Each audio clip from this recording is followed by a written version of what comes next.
அனைவருக்கும் வணக்கம். திருப்பாவையினுடைய 5வது நாள் ஆண்டாள் நாச்சியார் அருளிச் செய்த பாசுரத்தை பார்க்கலாம். இந்த திருப்பாவையின் 5வது பாடலில் ஆண்டாள் மார்கழி நோன்பின் போது தாங்கள் வழிபடப் போகும் பகவான் கிருஷ்ணரின் மகிமைகளை தன்னுடைய தோழியர்களுக்கு கூறி அவர்களை எழுப்புவது போல் அமைந்திருக்கிறது.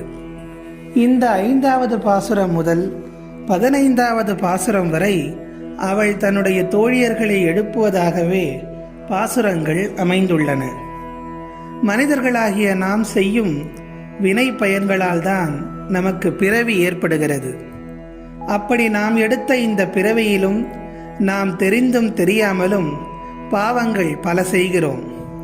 அப்படி நாம் செய்யும் பாவங்கள் மட்டுமல்லாமல் இனி நாம் அறியாமல் செய்யப்போகும் பாவங்களும் நீங்குவதற்கு ஆண்டாள் மிக அருமையான, கடைபிடிப்பதற்கு எளிதான ஒரு வழியை நமக்கு காட்டி இருக்கின்றாள்.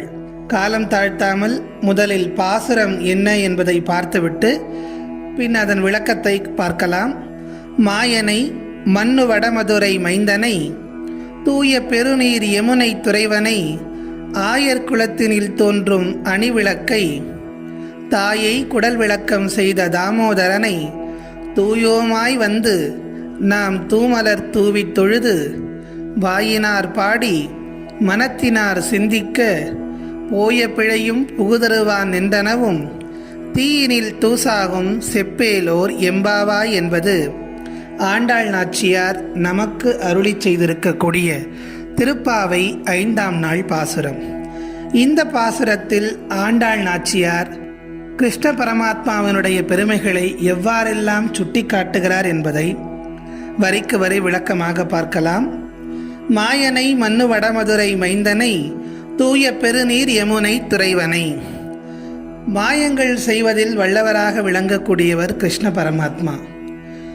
இந்த உலகத்தில் நாம் எல்லோரும் ஏதோ ஒரு வகையில் மாயையில் சிக்கி தவித்து கொண்டிருக்கின்றோம்.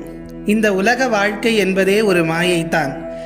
அப்படி இந்த மாயத்தை போக்க வேண்டுமென்றால் மாயங்களில் செய்வதில் வல்லவனாக இருக்கக்கூடியவனால் தானே முடியும். ஆகவே ஆண்டாள் நாச்சியார் சொல்லுகின்றார், மாயனை என்று குறிப்பிடுகின்றார். மாயங்கள் செய்வதில் வல்லவனும் அழியா புகழுடைய நகரமான வடமதுரையில் அவதரித்தவனும் பகவான் கிருஷ்ணர் தான் வடமதுரையில் அவதரித்த போதே அங்கு புனித நதியாக இருந்த யமுனை நதிக்கு மேலும் புண்ணியத்தை சேர்த்து விட்டாராம். யமுனை மேலும் புனிதமானதாம். தன்னுடைய அடுத்த வரியில் சொல்லுகின்றார், ஆயர் குலத்தினில் தோன்றும் அணிவிளக்கை. ஆயர் குலம் என்றாலே மாடுகளை வளர்ப்பவர்கள், அதிலிருந்து கிடைக்கக்கூடிய பால், வெண்ணெய், நெய் முதலியவற்றை விற்பவர்கள் என்றுதான் நாம் தெரிந்திருக்கிறோம். ஆனால் அப்படிப்பட்ட ஆயர் குலத்திற்கு பெருமை சேர்க்க வேண்டும் என்ற உயரிய நோக்கில் எம்பெருமான் ஆயர் குலத்தினில் வந்து அவதரித்தார்.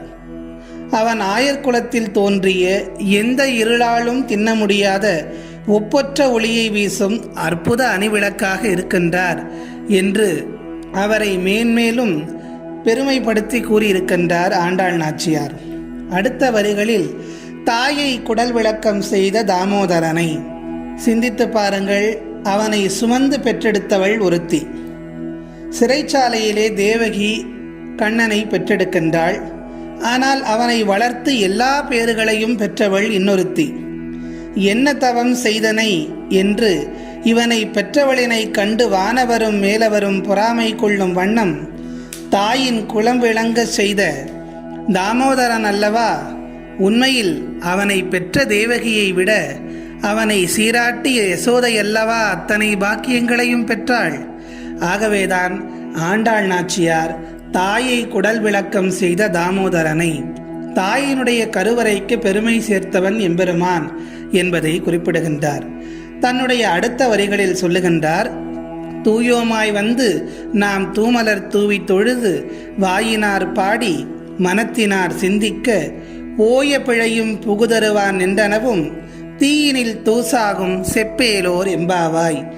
இப்படியெல்லாம் சிறப்புகள் வாய்ந்த நம்முடைய கண்ணனை, மாயங்கள் புரியும் அந்த மாலவனை மார்கழி நீராடி நம்மை நாமே தூய்மை செய்து கொண்டு நல்ல மலர்களை தூவி தொழுது பாட வேண்டும். இந்த உடலும் மனமும் தனித்தனியே இயங்கும் தன்மையுடையது.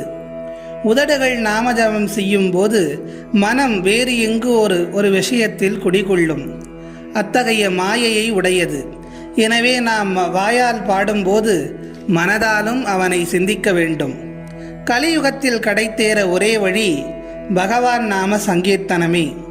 அவனை நினைவில் நிறுத்தி அவன் நாமத்தையே சங்கீர்த்தனம் செய்து கொண்டிருந்தால் இதுவரை நம் வாழ்வில் நாம் செய்த பிழைகள் எல்லாம் மன்னிக்கப்படும். இனிவரும் பாவங்களும் தகர்ந்தோடும். தீயினில் விழுந்த தூசி எப்படி பிழைக்காமல் போகுமோ அப்படி பாவங்கள் எல்லாம் தீர்க்கும். அந்த கோவிந்த நாமத்தை நாம் தவறாமல் போற்றுவோம் வாருங்கள் தோழிகளே என்று அழைக்கின்றாள்.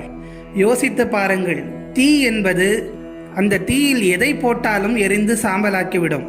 அப்படி நாம் செய்த முன்வினை பயன், இப்போது செய்கின்ற வினைகள் எல்லாவற்றையுமே இறைவனுடைய புகழை பாட பாட அவனுடைய நாமத்தை கூற கூற அனைத்தையும் அவன் சாம்பலாக்கி விடுவான் என்பதை இந்த பாடலின் உட்கருத்தாக ஆண்டாள் நாச்சியார் சொல்ல வருகின்றார். காலம் முழுக்க கூட இருந்து கரை சேர்க்கும் அந்த கோவிந்த நாமத்தின் மகிமைகளை அறிந்து நாமும் இந்த மார்கழியில் நீராடி அவன் புகழை பாடுவோம் என்று சொல்லி மீண்டும் அடுத்த பாவை பாசுரத்தில் உங்கள் அனைவரையும் சந்திக்கிறேன். நன்றி, வணக்கம்.